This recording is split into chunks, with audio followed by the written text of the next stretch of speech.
The Wayans Family, a comedy legacy that changed Hollywood. The Wayans family isn't just a household name in entertainment. They're a dynasty.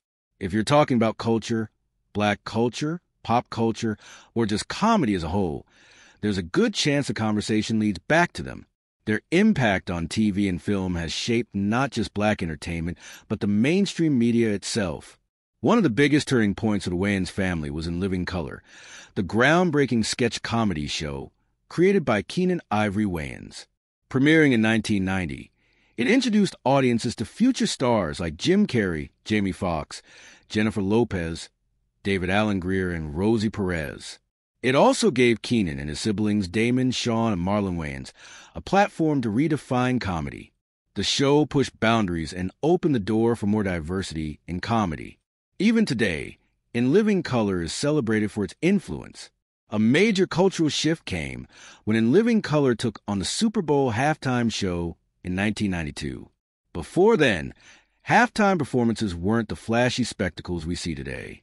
They were more like themed variety shows. One year was all about the Winter Olympics, and another was called Bebop Bamboozled the next year. The Super Bowl responded by bringing in Michael Jackson, setting the stage for the superstar performances we now expect every year. The Wayans family also left their mark on film, particularly with parody movies. Before them, spoof films existed, but they weren't quite as bold or widely appealing. Keenen Ivory Wayans' directorial debut, I'm Gonna Get You Sucker, was a hilarious take on 1970s blaxploitation films. The film became a cult classic and even helped Keenen land a deal for In Living Color. Then came Scary Movie, another massive hit from the Wayans, led by Keenen, Shawn, and Marlon. The horror parody, made on a $19 million budget, grossed nearly $300 million, making it the highest-grossing film by a black director until Fantastic Four in 2005, according to IndieWire. Other parody films followed, including Don't Be a Menace to South Central While Drinking Your Juice in the Hood, which hilariously exaggerated the trope seen in classic hood films like Boys in the Hood and Menace to Society. And of course, White Chicks remains a fan favorite among millennials, with Terry Crews' iconic performance and a storyline that still sparks conversations today.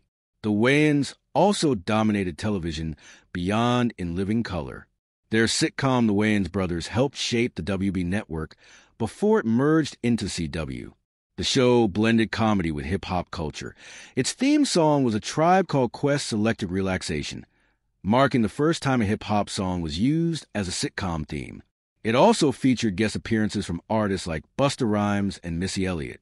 Meanwhile, My Wife and Kids, starring Damon Wayans and Tisha Campbell, kept the family's comedy streak going for 5 seasons. The show stood out at a time when there weren't many black family sitcoms on air, further solidifying the Wayans' influence. Fast forward to today, and the Wayans' legacy continues. In 2025, a new generation of Wayans stars is teaming up with the older generation for CBS's Papa's House, where Damon Wayans will play a father navigating life under the same roof as his grown son. Recognizing their immense contributions, the NAACP announced that the Wayans family will be inducted into the NAACP Image Awards Hall of Fame.